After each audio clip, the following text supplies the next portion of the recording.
Hello बच्चों। आज अपनी जो प्लांट फिजियोलॉजी की जो क्लासेस चल रही थी उसमें आज अपने नया टॉपिक लेके आए। दूसरा अपने पहला पढ़ा था पादप जल संबंध। दूसरा आज अपन पढ़ने वाले हैं प्रकाश संश्लेषण।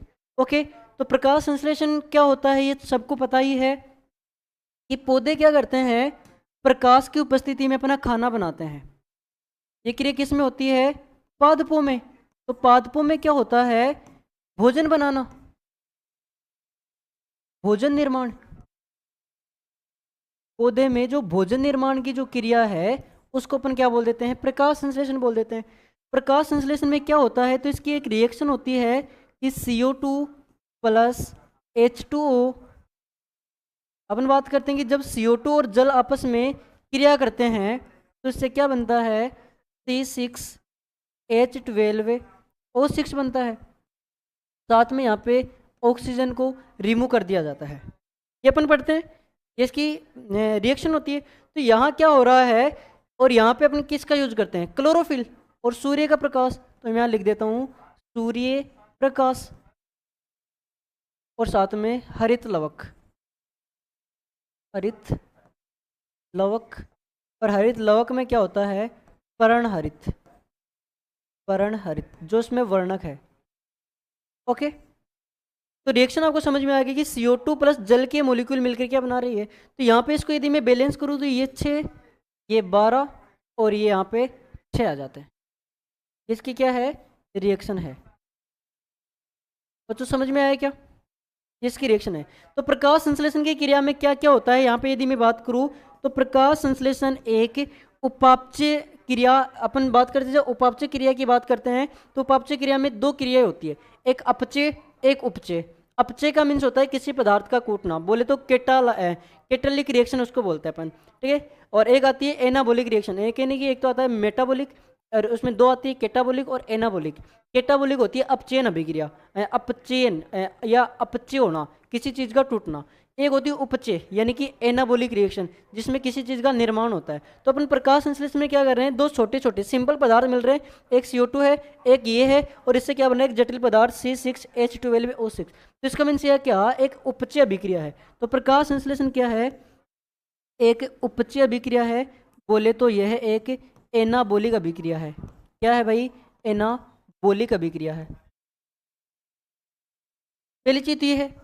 दूसरी यदि मैं बात करूं तो यह रेडोक्स अभिक्रिया है। ये कैसी अभिक्रिया है बच्चों?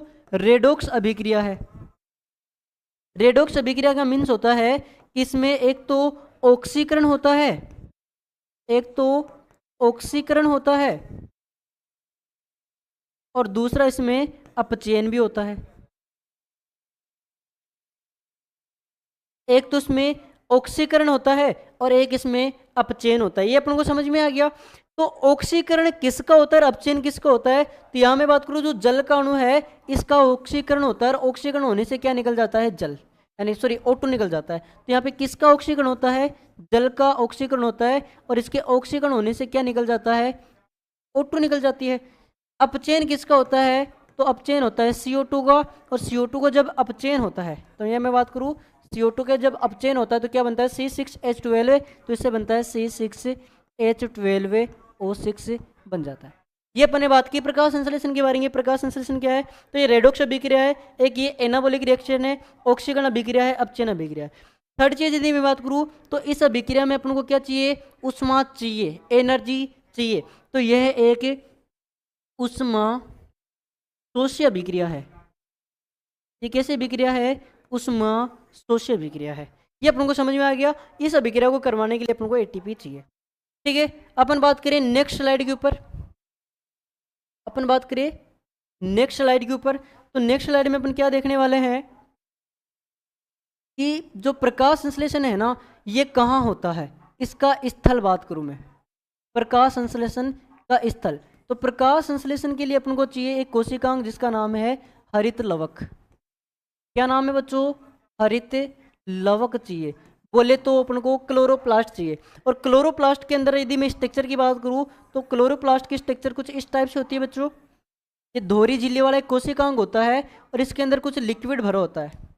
यदि मैं बात करूं इसके अंदर कुछ लिक्विड भरा होता है। मैंने ये डैश डैश कर दिया है इसमें। तो ये जो लिक्विड भरा होता है इसको तो बोला जाता है स्ट्रोमा। क्या बोला जाता है? स्ट्रोमा, हिंदी में पीठिका। ओके। इसके अंदर ऐसे कोन लाइक स्ट्रक्चर होती है, कोन्स बोले तो सिक्के नुमा स्ट्रक्चर होती है ऐसे अलग अलग, ये जैसे मैंने बना दिया यहाँ पे। ओके। और ये आपस में से जुड़ी भी होती है। जो एक कोन लाइक स्ट्रक्चर आपको दिख रही है पूरी, ये जो आपको एक कोन लाइक स्ट्रक्चर आपको दिख रही है इसको अपन बोलते हैं ग्रेना। क्या बोलते हैं बच्चों? ग्रेना। और इसमें एक कोन की यदि मैं बात करूँ इसको बोलते हैं थाइलेकोइड। थाइलेकोइड। ठीक है। और इस थाइलेकोइड में पड़े रहते हैं अपने वर्णक। ठीक है। और इन वर्णकों का नाम होता है क्लोरोफिल, जिनमें अपनी रिएक्शन चलती है। आगे अपन बात करेंगे क्या चलता है वहाँ पे। तो ये बात अपन को समझ में आ गई। तो एक तो स्ट्रोमा पड़ा, एक ग्राना पड़ा, एक थाइलेकोइड पड़ा। ये अपने झिल्लियों के नाम, यानी कि बाह्य झिल्ली, आंतरिक झिल्ली, ये अपने किसी काम की नहीं, प्रकाश संश्लेषण के अपने अकॉर्डिंग इसको पढ़ रहे हैं। तो अपन बात करें नेक्स्ट स्लाइड में कि जो प्रकाश संश्लेषण होता है अपने, क्या हो रहा है? जो अपने प्रकाश संश्लेषण हो रहा है, जो अपने प्रकाश संश्लेषण हो रहा है, इस प्रकाश संश्लेषण के अंदर अपन क्या देखते हैं? दो प्रकार की अभिक्रिया होती है। इस प्रकाश संश्लेषण में क्या होता है? दो प्रकार की अभिक्रिया होती है। एक तो होती है दिन में होने वाली अभिक्रिया और एक होती है रात में होने वाली अभिक्रिया। ठीक है। तो इसका मीन्स ये नहीं है कि दिन में रात में, यह भी कॉन्सेप्ट बताता हूँ। एक का नाम तो है प्रकाशित अभिक्रिया, एक का नाम तो क्या है? प्रकाशित अभिक्रिया। ठीक है। प्रकाशित रिएक्शन बोले तो, या लाइट रिएक्शन इसको बोलते हैं। दूसरी होती है अप्रकाशित अभिक्रिया। अप्रकाशित, अप्रकाशित अभिक्रिया या रिएक्शन। तो नाम से पता है कि इस अभिक्रिया को होने के लिए प्रकाश चाहिए, और इसमें अप्रकाशित आ रही है। इसका मीन्स ये नहीं कि ये बिना प्रकाश में होगी, जब प्रकाश नहीं होगा जब होगी, नहीं, ये होगी प्रकाश में। इसका अप्रकाशित नाम इसलिए लिखा गया क्योंकि ये डिपेंड है प्रकाशित अभिक्रिया के उत्पाद पर, कि प्रकाशित अभिक्रिया में जो उत्पाद बनेगा उसी उत्पाद से ये चलेगी, यानी कि ये नहीं चलेगी तो ये भी नहीं चलेगी। इसलिए इसको प्रकाशित अभिक्रिया के उत्पादों पर डिपेंड होने की वजह से इसको अप्रकाशित बोलते हैं, कि प्रकाशित होने के बाद ही ये प्रकाशित होगी। ठीक है। इसकी खोज करने वाला एक वैज्ञानिक था जिसका नाम है रॉबर्ट हिल, इसलिए इसको अपन हिल रिएक्शन बोल देते हैं। और इसकी खोज करने वाला एक वैज्ञानिक था जिसका नाम है ब्लैकमैन। ब्लैकमैन, इसलिए इसको अपन ब्लैकमैन रिएक्शन बोल देते हैं। इसको अपन ब्लैकमैन अभिक्रिया बोल देते हैं। और इसको प्रकाशित, प्रकाशित अभिक्रिया में क्या होता है? तो ध्यान रखना, प्रकाशित अभिक्रिया में जल का अपघटन होता है। क्या होता है? जल का अपघटन होता है। जल का अपघटन बोलूँ तो मैं, जल का ऑक्सीकरण होता है। क्या होता है बच्चों? जल का ऑक्सीकरण होता है। और ये जो अप्रकाशित अभिक्रिया में जो जल का ऑक्सीकरण हो रहा है, ये जो अपने हरित लवक पड़ा उसके गरेना में होता है। कहाँ होता है? गरेना। गरेना में भी किस में होता है? तो बात करें थाइलेकोइड में होता है। थाइलेकोइड के अंदर होता है। ये अपन को ध्यान रखना है। ओके। तो पूछा जाता है कि प्रकाशीय अभिक्रिया का स्थल क्या होता है? गरेना होता है। ऐसे ही मैं बात करूं ब्लैकमैन अभिक्रिया, तो ब्लैकमैन अभिक्रिया या इसके अंदर क्या होता है? CO2 का अपचयन होता है। इसमें होता है CO2 का अपचयन होता है। ठीक है। और CO2 का अपचयन कहाँ होता है बच्चों? तो CO2 का अपचयन होता है स्ट्रोमा में। इसका मीन्स कि जो अप्रकाशित अभिक्रिया है वो कहाँ होती है? स्ट्रोमा में। तो क्वेश्चन पूछा जाता है कि प्रकाश संश्लेषण की प्रकाशित अभिक्रिया कहाँ होती है? तो वो गरेना में होती है। और प्रकाश संश्लेषण की अप्रकाशित अभिक्रिया कहाँ होती है? तो वो अपने स्ट्रोमा के अंदर होती है। ये आपको समझ में आ गया होगा। अब अपन पहले बात करते हैं इसकी प्रकाशित अभिक्रिया के बारे में। किसके बारे में बच्चों? प्रकाशित अभिक्रिया के बारे में। तो पहला है अपने पास में प्रकाशित अभिक्रिया। इसको बच्चों अपन किस नाम से जानते हैं? इसको अपन लाइट रिएक्शन इंग्लिश में बोलते हैं, लाइट रिएक्शन। और इसको अपन और किस नाम से जानते हैं बच्चों? इसको अपन हिल रिएक्शन भी बोलते हैं, क्योंकि हिल, रॉबर्ट हिल नाम के वैज्ञानिक ने इसको खोजा था, इसलिए इसको अपन हिल रिएक्शन भी बोल देते हैं। ठीक है। तो प्रकाशित अभिक्रिया अपन ने अभी बात की थी ये गरेना के अंदर, गरेना के अंदर हो रही है। गरेना में भी कहाँ हो रही थी? थाइलेकोइड के अंदर। थाइलेकोइड कोइड के अंदर। और थाइलेकोइड में भी यदि मैं बात करूं तो ये जैसे कि ये ग्रेना था, ठीक है बच्चों। इस ग्रेना का मैंने एक ये निकाल लिया सिक्का, जिसको मैंने क्या नाम दे दिया, थाइलेकोइड। इस थाइलेकोइड में भी ऐसे छोटी छोटी स्ट्रक्चर पाई जाती है ऐसे। इस स्ट्रक्चर को यदि मैं बाहर निकाल के बोलूं तो ये स्ट्रक्चर कुछ ऐसी दिखेगी, और इस स्ट्रक्चर का नाम होता है क्वांटासोम। क्वांटासोम। और क्वांटासोम को हरित लवक की संरचनात्मक वे क्रियात्मक इकाई कहा जाता है। क्रियात्मक इकाई कहा जाता है। ओके बच्चों, समझ में आ गया ये। क्वांटासोम को संरचनात्मक व क्रियात्मक इकाई कहा जाता है। ओके, इस क्वांटासोम का ही दूसरा नाम होता है क्या, पीएस, जिसको अपन फोटो सिस्टम बोलते हैं। और ये पीएस दो प्रकार का होगा, पीएस फर्स्ट और पीएस सेकंड। कैसे, अपन जब बात करते हैं कि इसके अंदर क्या भरा होता है, तो क्वांटासोम में वर्णक भरे होते हैं। क्या भरा होता है बच्चों, वर्णक। ये क्या है, वर्णक है, बोले तो पिगमेंट है। या क्या है, पिगमेंट है। तो इसमें पिगमेंट भरे हुए हैं, और ये पिगमेंट अपन अलग अलग प्रकार के होते हैं। जैसे मैं बात करूँ कि क्लोरोफिल ए होता है, पौधों के केस में मैं बात करूँ तो क्लोरोफिल ए होगा, क्लोरोफिल बी होगा, और केरेटेनोइड होगा, केरेटेनोइड होगा। उच्च वर्गीय पौधों में ये तीन ही पाए जाते हैं, क्लोरोफिल ए, क्लोरोफिल बी और केरेटेनोइड, ठीक है। और जो अभिक्रिया का केंद्र है, जहां अभिक्रिया यानी कि इसके जो सेंटर के अंदर बिल्कुल सेंटर में बैठा होता है क्लोरोफिल ए, इसलिए क्लोरोफिल ए को अभिक्रिया केंद्र भी कहा जाता है। अभिक्रिया केंद्र भी कहा जाता है, ठीक है। तो अपन कभी इस वर्णक के एक अलग से क्लास लगाएंगे, क्योंकि उसके बारे में डिस्कस करेंगे। यहाँ लगाएंगे तो पूरा टॉपिक अपना अलग हो जाएगा। ओके, तो अपन को इतना समझना है कि इन वर्णकों में ही क्या होता है, जो भी काम हो रहा है प्रकाश का अवशोषण करने का काम कौन करते हैं, ये वर्णक करते हैं। ओके, तो आपको क्वांटासोम समझ में आया होगा। अब ये लाइट रिएक्शन कैसे काम करती है, तो यहाँ पे इसको मैं अगली स्लाइड में लेके बताता हूँ आपको कि लाइट रिएक्शन काम कैसे करती है। तो यहाँ मेरे पास सूर्य है, ये सन है, इस सन से सनलाइट आएगी, इस सन से क्या आएगी बच्चों, सनलाइट आएगी। और ये सनलाइट छोटे छोटे बंडल्स के रूप में आती है, और इन बंडल्स को अपन बोल देते हैं फोटोन। क्या बोलते हैं, फोटोन बोल देते हैं। और इन फोटोन में निहित ऊर्जा को अपन क्वांटा बोल देते हैं। क्या बोलते हैं, क्वांटा बोल देता है। ओके, ये बात। अब ये लाइट आके कहाँ पड़ेगी, जब क्लोरोफिल के ऊपर, गरेना के ऊपर पड़ेगी, और गरेना में जो ये पड़ेगी तो यहाँ पे होता है वाटर, और ये वाटर क्या हो जाएगा, टूट जाएगा, और टूट के क्या कर देगा, इलेक्ट्रॉन मुक्त कर देगा। क्या कर देगा बच्चों, इलेक्ट्रॉन्स यहाँ से मुक्त कर देगा। और जब ये इलेक्ट्रॉन मुक्त करेगा तो अपने पढ़ते हैं कि इलेक्ट्रॉनों का मुक्त होना एक कैसे अभिक्रिया है, ऑक्सीकरण अभिक्रिया है। इसलिए अपन बताते हैं कि प्रकाश संश्लेषण की प्रकाशित अभिक्रिया एक ऑक्सीकरण अभिक्रिया है, जहाँ पे जल टूटता है तो जल से क्या इलेक्ट्रॉन क्या मुक्त होते हैं, इलेक्ट्रॉन। यदि मैं बात करूँ कैसे, तो एक बार जब आते हैं, एक बार जब ये रिएक्शन चलती है तो दो जल के अणु का क्या होता है, अपघटन। और जब दो जल के अणु टूटेंगे तो अपन को पता है कि चार अपने यहाँ पे क्या है, हाइड्रोजन, तो 4H प्लस आ जाएंगे। प्लस में अपन बात करें कितने ऑक्सीजन, दो, तो O2 आ जाएगा। प्लस में अपन बात करें कि चार, यानी कि एक हाइड्रोजन ने एक क्या निकाला, इलेक्ट्रॉन, तो चार ने कितने निकाल दिए, चार इलेक्ट्रॉन। ये चार इलेक्ट्रॉन मुक्त होने की वजह से इसका नाम क्या हो गया, अपचयन अभिक्रिया हो गया। ओके बच्चों, इतना समझ में आया। नेक्स्ट अपन बात करते हैं इसमें, नेक्स्ट ये रिएक्शन कैसे काम करती है। तो सबसे पहले मैं बताऊं, अपने पढ़ा इस प्रकाशित अभिक्रिया के अंदर, प्रकाशित अभिक्रिया, प्रकाशित अभिक्रिया में क्या बनता है, तो प्रकाशित अभिक्रिया में बनती है एक तो एटीपी और एक NADPH2। ध्यान रखना बच्चों, प्रकाशित अभिक्रिया का अंतिम उत्पाद क्या बनता है, एटीपी और NADPH2। और ये दोनों ही क्या है, ये दोनों स्वांगीकारी शक्ति है।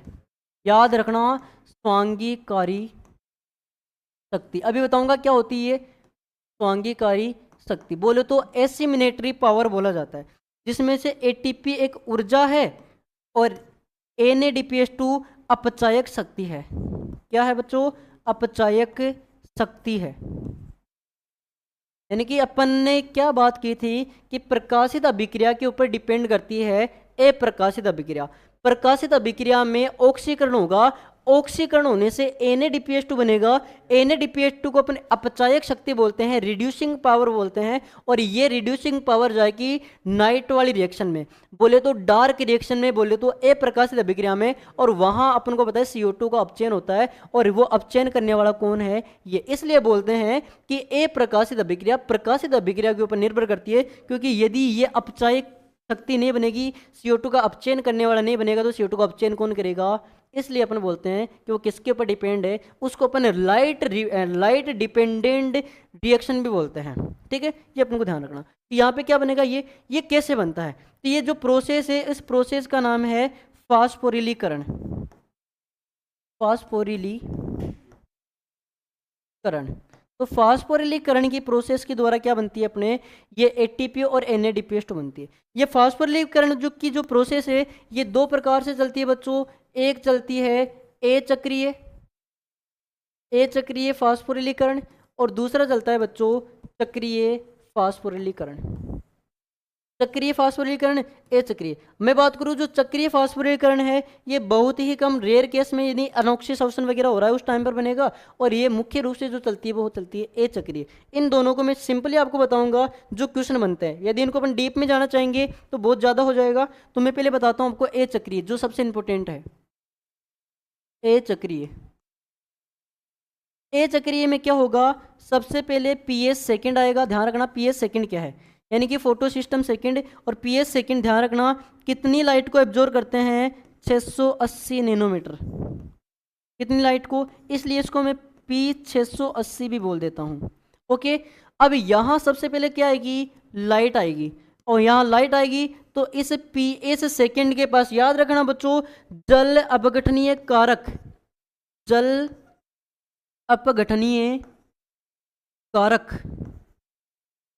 यहाँ पे वाटर स्प्लाइटिंग फैक्टर प्रेजेंट होता है जो जल को तोड़ेगा।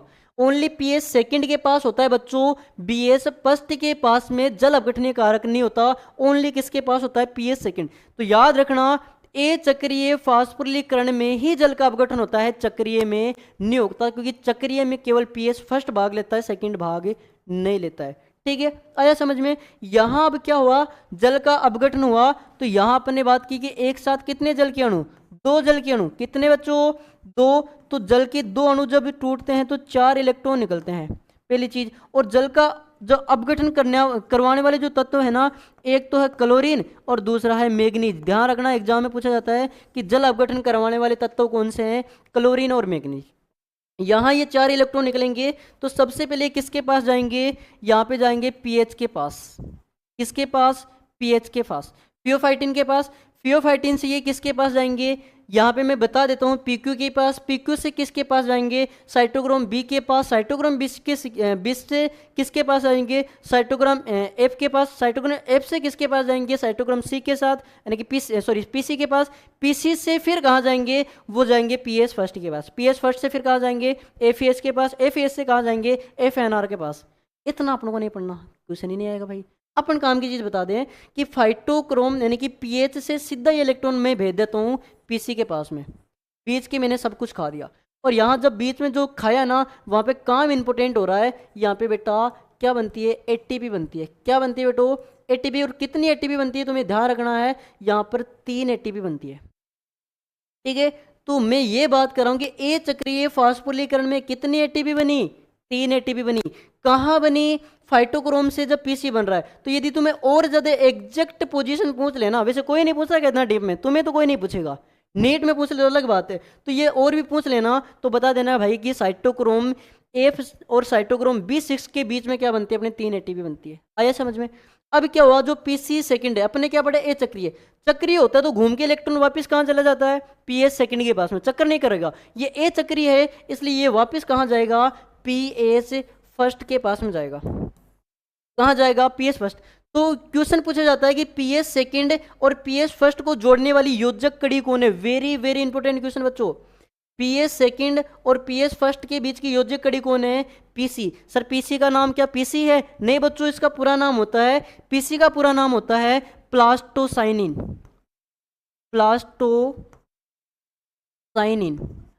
आया बच्चों समझ में। इसका जो पूरा नाम है वो क्या होता है, प्लास्टोसाइनिन। तो क्वेश्चन पूछा जाता है कि पीएस सेकंड और पीएस फर्स्ट के बीच की योजक कड़ी किसको कहते हैं, पीसी प्लास्टोसाइनिन को कहा जाता है। यहां मैंने बात की पीएस सेकंड, तो पीएस सेकंड का मीन्स होता है कि जो पी 700 यानी कि 700 नैनोमीटर की लाइट को एब्जॉर्ब करे और यहां से इलेक्ट्रॉन को भेज देगा किसके पास में, एफ ई एस के पास में। और एफ ई एस के बाद में जाने के बाद ये किसके पास जाएंगे, एफ एन आर के पास में, ठीक है, एफ आर एन के पास में। और एफ आर एन, तो यहाँ पे एफ एस, यहां से क्वेश्चन बताऊं, पूछा जाता है कि पीएस फर्स्ट पीएस सेकंड का पहला इलेक्ट्रॉन ग्राही कौन है, पीएच यानी कि फियोफाइटिन, और पीएस फर्स्ट का कौन है, एफ एस, ठीक है, ध्यान रखना है। और एफ एस इलेक्ट्रॉन किसको दे देता है, ए चक्रीय में F N R, ferredoxin reductase NADPH2, ferredoxin NADPH2 reductase enzyme. अपन इसको गलत लिख दिया बच्चों, इसका राइट होगा F N R, ferredoxin NADPH2 reductase complex इसका पूरा नाम होता है। यह क्या करेगा, रिडक्ट करेगा, और ये रिडक्ट क्या करेगा, यानी कि अपने यहाँ पे हाइड्रोजन की भी बात की थी, 4 हाइड्रोजन निकले थे, तो 4 हाइड्रोजन क्या करेंगे, ये NADP प्लस को रिड्यूस करके इसमें 4 हाइड्रोजन जोड़ देंगे, जिससे क्या बन जाएगा, NADPH2। हाइड्रोजन 2 जुड़े तो यहाँ पे अपने पास 4 है, तो यहाँ पे अपने कितने बना लेंगे, 2 NADPH2।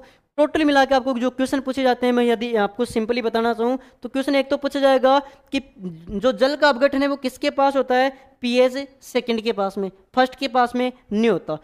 फिर दूसरा क्वेश्चन पूछा जाएगा कि पीएच सेकंड के अंदर पहला इलेक्ट्रॉन ग्राही कौन है, पीएच यानी कि फियोफाइटिन, लिख देता हूँ इसका नाम है फियोफाइटिन, ओके, फियोफाइटिन। बच्चों दिख नहीं रहा होगा आपको, यहाँ पे लिख देता हूँ फियोफाइटिन,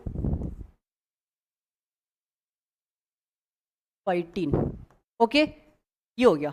अब क्या होगा, फिर पूछा जाएगा कि पीएच फर्स्ट और पीएच सेकंड को जोड़ने वाली प्लास्टोसाइनिन, वेरी वेरी इंपॉर्टेंट लगा लेना इसके ऊपर आप। फिर पूछा जाएगा कि पीएच सेकंड है ना, उसमें प्रथम इलेक्ट्रॉन ग्राही FeS, इसके अंदर में ध्यान रखना है, यहाँ क्या बनेगा, 2 NADPH2।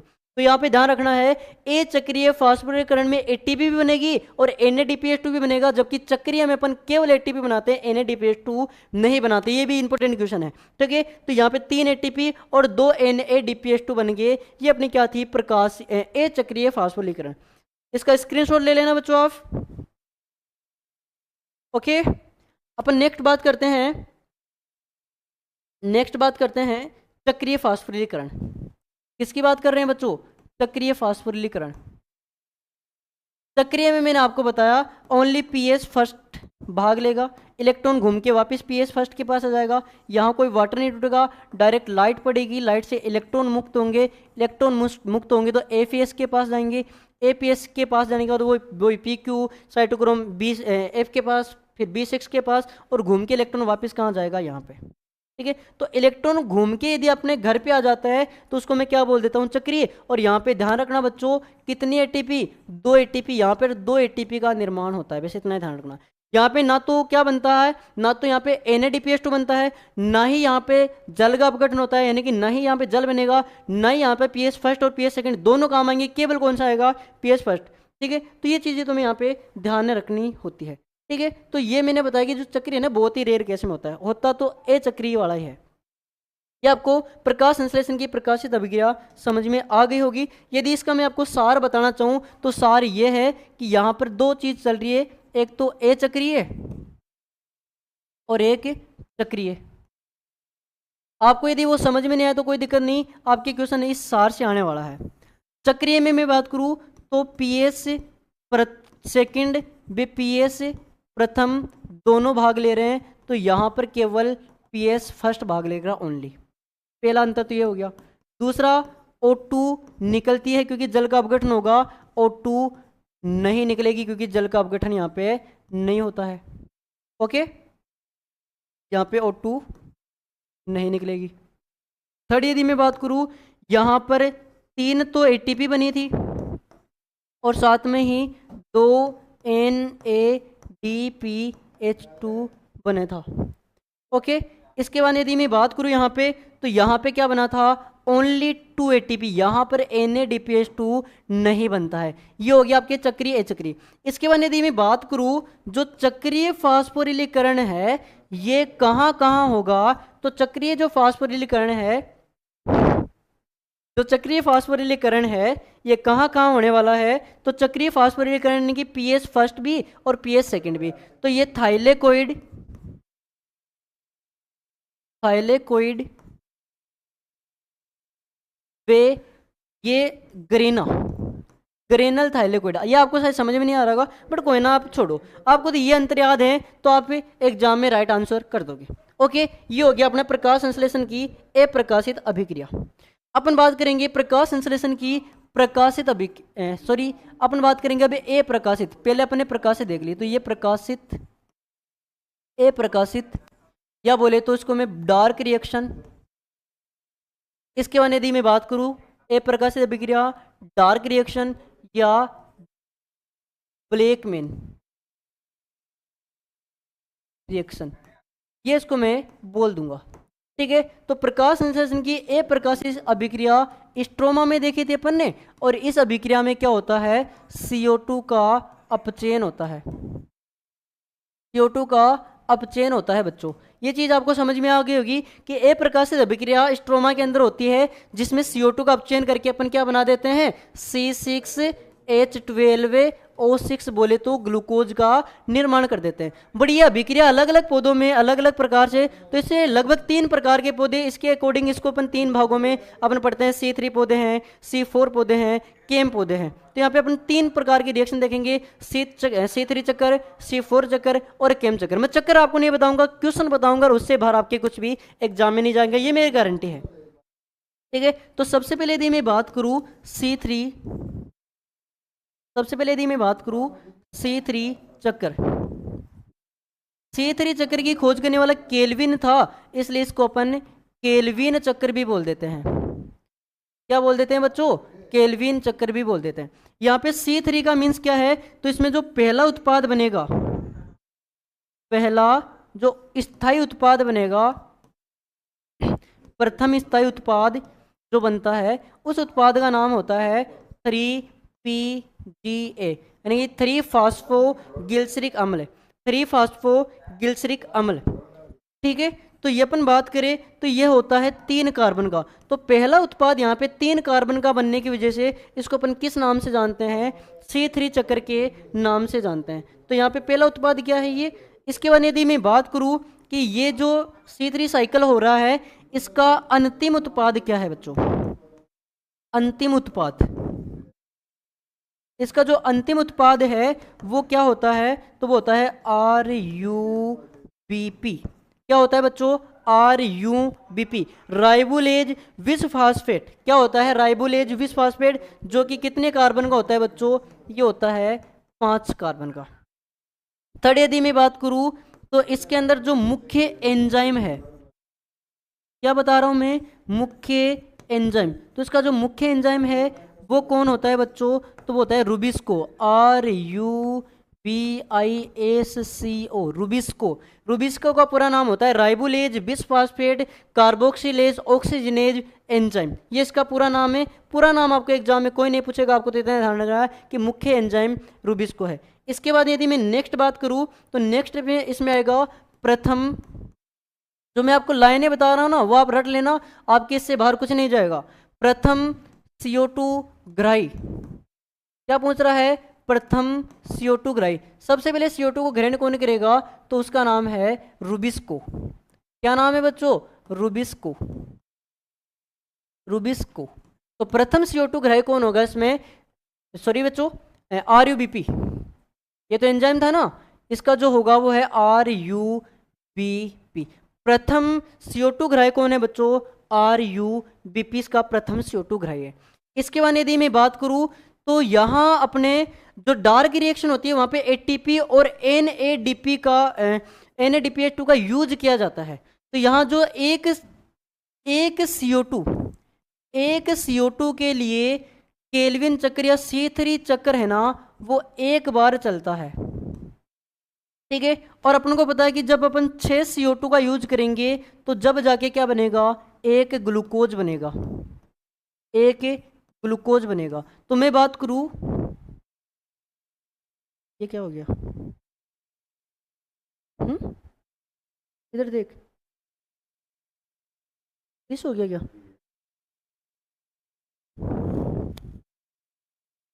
स्टार्ट कर। अपन देख रहे थे कि एक CO2 का अपचयन करने के लिए C3 जो चक्र है ना, वो कितनी बार चलता है, एक बार चलता है, ठीक है, एक बार एक CO2 के लिए। तो अपन को पता है कि जब अपन 6 CO2 का यूज करते हैं जब जाके क्या बनता है अपने पास में, एक ग्लूकोज का अणु मिलता है। क्या बनता है बच्चों, एक ग्लूकोज। तो यदि मैं बात करूं कि एक ग्लूकोज बनाने के लिए, एक अणु ग्लूकोज का बनाने के लिए मेरे को कितनी बार C3 साइकिल करवाना पड़ेगा, तो अपन को पता है बच्चों 6 बार क्या करवाना पड़ेगा, C3 साइकिल करवाना पड़ेगा। क्या करवाना पड़ेगा, C3 या केल्विन साइकिल करवाना पड़ेगा। ये कॉन्सेप्ट आपको समझ में आया होगा। इसके बाद अपन बात कर देंगे कि कितनी तो ATP और कितने NADPH2 यहाँ पे खर्च हो जाते हैं। तो मैं बात करूं कि एक CO2 का जब अपन अपचयन करवाते हैं तो उस कंडीशन के अंदर अपन को 3 तो ATP और अपन को 2 NADPH2 चाहिए। क्या चाहिए, 3 ये। तो मैं बात करूं कि एक ग्लूकोज के लिए, जब मेरे को एक ग्लूकोज का क्या करवाना है, अपचयन करवाना है, कहने का मीन्स 6 CO2 का मेरे को अपचयन करवाना है, तो एक के लिए इतनी थी तो 6 के लिए तो 6 से मल्टीप्लाई कर दो, तो 6 तिया कितने होते रहे, 6 कम 6 बार 6 तिया 18। तो यहाँ पे 18 तो ATP आ जाएगी और 12 क्या आ जाएगी अपने NADPH2 आ जाएगा। आ गया बच्चों समझ में। और ये क्वेश्चन अभी ऐसे कैसे उठ के आपके नीट 2024 के पेपर में उठा था कि एक CO2 का अपचयन करने के लिए C3 साइकिल में कितने ATP और कितने NADPH2 की आवश्यकता होती है, तो 3 तो अपने ATP चाहिए, 2 NADPH2 चाहिए, सिंपल था। और इसको गुणा कर दो, एक ग्लूकोज के लिए आ जाएगा, क्योंकि एक ग्लूकोज 6 से होती है तो गुणा कर दो, वेरी सिंपल। ठीक है, ये अपना हो गया C3। अब अपन को ध्यान रखना कि C3 पौधों के एग्जाम्पल, C3 पादप, इसके उदाहरण क्या क्या है, तो इसमें ध्यान रखना, एक तो धान आ जाता है, इसमें अपना गेहूं आ जाता है, इसमें अपने जौ आ जाते हैं। वैसे लगभग पौधे, मैं बात करूँ 80% पौधे पृथ्वी पर तो वो अपने C3 है। फिर भी मैं कुछ एग्जाम्पल बता रहा हूँ गिने चुने जो एग्जाम में पूछ लेते हैं। जैसे मैं बात करूँ अपनी जो जई है वो आ जाती है, ये आपको ध्यान रखना है, रागी वगैरह आ जाती है इसमें, तो आपको ध्यान रखना है। ओके, नेक्स्ट अपन बात करें, ये हो गया अपना C3। अपन बात करते हैं C4 पौधे। कौन से पौधे, C4 पादप, C4 चक्र की बात करते हैं अपन, इसमें C4 साइकिल में अपने आ जाएंगे वो पादप। तो C4 पादों को हेच वे स्लेक चक्र भी बोलते हैं, क्योंकि हेच वे स्लेक नाम के वैज्ञानिक ने इसकी डिस्कवरी की थी। C4 क्यों बोला बच्चों, तो यहाँ पर जो पहला उत्पाद है वो कितने कार्बन का, 4 कार्बन का। तो यहाँ में मैं बात करूँ प्रथम स्थायी उत्पाद, प्रथम स्थायी उत्पाद। तो इसमें जो प्रथम स्थायी उत्पाद बनता है वो है OAA, ऑक्जेलिक एसिटिक एसिड, जो कि कितने कार्बन का होता है, 4 कार्बन का, इसलिए इसका नाम हो गया C4 साइकिल। क्या नाम हो गया, C4 साइकिल। इसके बाद वही मैं बात करूं कि अंतिम उत्पाद क्या बनेगा, अंतिम उत्पाद, तो इसका जो अंतिम उत्पाद है वो है बच्चों पेप, PEP, फोस्फोइनोल पायरुवेट, इसका पूरा नाम होता है फोस्फोइनोल पायरुवेट। तो पेप बनेगा। मैं बात करूं मुख्य एंजाइम क्या है इसका, मुख्य एंजाइम क्या है इसका, तो इसका जो मुख्य एंजाइम है बच्चों वो होता है पेपको, पेपको यानी कि phosphoenolpyruvate carboxylase oxygenase enzyme. Next अपन बात करें इसके ऊपर, तो इसका जो प्रथम CO2 ग्राही है, कौन बच्चों, प्रथम CO2 ग्राही, तो इसका जो प्रथम CO2 ग्राही है वो प्रथम CO2 ग्राही कौन है, इसमें है PEP, पेप इसका क्या है, प्रथम। सबसे मोस्ट इंपोर्टेंट, जिन पौधों में भी C4 साइकिल पाया जाता है उन पौधों में एक विशेषता पाई जाती है पत्तियों के अंदर, और उस विशेषता को बोला जाता है क्रेंज शारीरिकी। तो वो विशेषता क्या है ये कोई नहीं पूछेगा आपको, तो ये पूछा जाता है कि क्रेंज शारीरिकी किन पौधों में देखी जाती है C4 में। तो ध्यान रखना इन पौधों में क्या देखी जाती है, क्रेंज शारीरिकी, शारीरिकी यानी कि बोले तो क्रेंज एनाटोमी देखी जाती है किन के अंदर, इन पौधों के अंदर। आ गया बच्चों समझ में कि क्रेंज एनाटोमी किस में देखी जाती है ये, और सबसे ज़्यादा पूछे जाने वाले क्वेश्चन है कि क्रेंज एनाटोमी किन पौधों में, तो वो देखी जाती है C4 पादपों में। C4 पादपों की मैं भी आपको एग्जाम्पल बताऊं तो गन्ना आता है, सबसे पहले इसकी खोज गन्ने में हुई थी। उसके बाद मक्का आ जाता है इसमें, मक्के के बाद बाजरा आ जाता है, जवार आ जाता है, अपने मक्का आ जाता है, बाजरा आ जाता है, और ये जवार आ जाता है। ये आपको इसके एग्जाम्पल ध्यान रखना है। साथ में यदि मैं द्विबीजपत्री पौधों की कुछ बात करूँ तो इसमें अमेरेंथस आ जाता है, क्या आ जाता है, अमेरेंथस, और साथ में U4BAC, U4BAC इसमें आ जाता है। U4BAC फैमिली एक, और अमरेंथस जैसे मैं बात करूँ चोले वगैरह, और U4BAC में जैसे मैं बात करूँ अपने आंवला हो गया, अपने अरंडी हो गई, कास्टर जिसको बोलते हैं अपन, इसको जेट्रोफा हो गया, ये किस में आ जाते हैं, अपने C4 प्लांट के अंदर आ जाते हैं। तो ये बच्चों आपको C4 का थोड़ा समझ में आया होगा। C4 में भी वही अपन क्या गणना करते हैं, ATP NADPH2 ये कितने चाहिए, ठीक है। तो यदि मैं बात करूं तो एक C4 साइकिल से एक CO2 का अपचयन होगा, ठीक है। तो वही अपन को पता है कि 6 CO2 के लिए कितनी बार होगा, 6 बार। तो ये तो सिंपल है। तो एक ग्लूकोज के लिए कितनी बार होगा, 6 बार। तो ये तो अपन को पता है।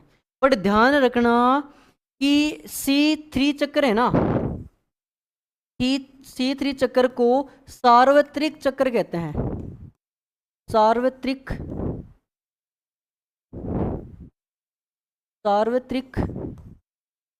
चक्र। यानी कि C3 चक्र ऐसा है जो C3 में भी चलेगा, C4 पौधे में भी चलेगा, और केम पौधे में भी चलेगा। यानी कि भोजन तो C3 से बनने वाला है, ये तो एक एक्स्ट्रा साइकिल है, ठीक है। तो इसमें क्या होगा, इसमें भी C3 में जितनी ऊर्जा चाहिए, जितनी ATP चाहिए, जितने NADPH2 चाहिए वही चाहिए, बट एक्स्ट्रा कहाँ लगेंगे, यहाँ जब C4 चक्र चलता है ना, उस C4 चक्र में एक CO2 को अपने जब घुमाते हैं तो उसमें अपनी 2 ATP एक्स्ट्रा लगती है। कितने ATP बच्चों, 2 ATP। तो मैं बात करूँगी जब 6 CO2 अपन घुमाते हैं तो उसमें कितनी ATP एक्स्ट्रा लग जाएगी, 12 ATP, 12 ATP। अब 12 ATP अपन को C4 चक्कर में एक्स्ट्रा लग रही है। तो मैं बात करूँ C4 पौधे में, C4 पादप में, तो अपन को पता है कि C4 पादप में 2 चक्कर चलते हैं, एक तो C4 चक्कर चलता है और एक C3 चक्कर चलता है। C4 से उसमें क्या होगा, CO2 बनेगी, और C4 से उसमें खाना बनेगा, ठीक है। तो अपन ने क्या बात की भी कि C4 चक्कर में कितनी ATP, 12 ATP। तो एक ग्लूकोज के लिए मैं एक G लिख देता हूं, एक ग्लूकोज के लिए 12 ATP तो लगे C4 साइकिल में, और यहां पे अपनी कितनी लग रही थी, ये तो अपने देख ली थी 18 ATP, और यहां पे मैंने बात की थी कि 12 NADPH2। आ गया बच्चों समझ में। तो यदि मैं बात करूं कि C4 पौधों में टोटल कितनी ATP चाहिए, तो 12 + 18 कितनी होती है भाई, 20, 30 हो गई। तो 30 तो अपन को क्या चाहिए, ATP चाहिए, और 12 मेरे को क्या चाहिए बच्चों, NADPH2 चाहिए। ये कॉन्सेप्ट आपको समझ में आ गया। ये अपने C4 प्लांट भी कंप्लीट हुए। लास्ट अपन देख लेते हैं केम प्लांट, जिसका इतना कोई ज़्यादा आता नहीं है अपने केम प्लांट का, फिर भी अपन थोड़ी बहुत बातें कर लेते हैं। केम पादप, केम पादप का जो पूरा नाम होता है वो होता है क्रेप्सुलेशन, क्रेप्सुलेशन एसिड मेटाबॉलिज्म।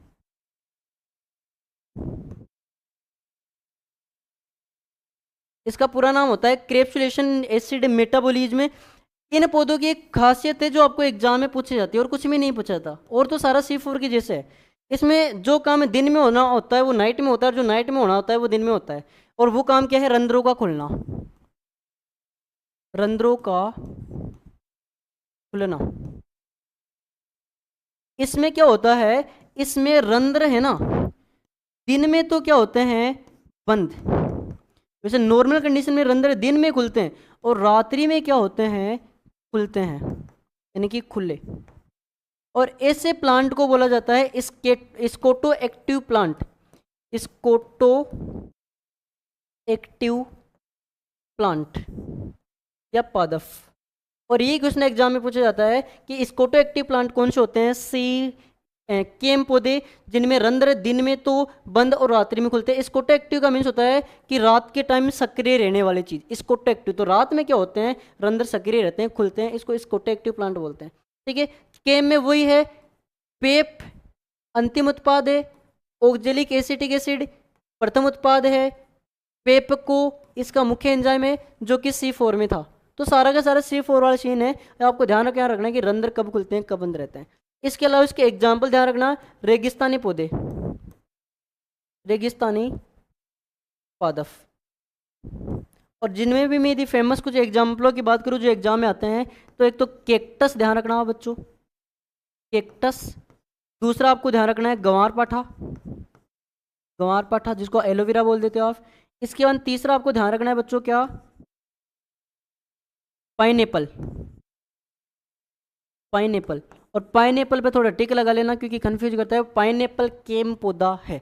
ओके बच्चों, आपको समझ में आया होगा अपना प्रकाश संश्लेषण। सिंपली मैंने बताने की कोशिश की है, जो कि अपने जेट ICR की जो एग्जाम होती है उनमें आपके इनके जो सिंपली क्वेश्चन आते हैं वो मैंने आपको वहाँ पे क्लियर करवा दिए, और जो भी छोटे मोटे कॉन्सेप्ट वगैरह थे वो मैंने आपको वहाँ पे क्लियर करवा दिए।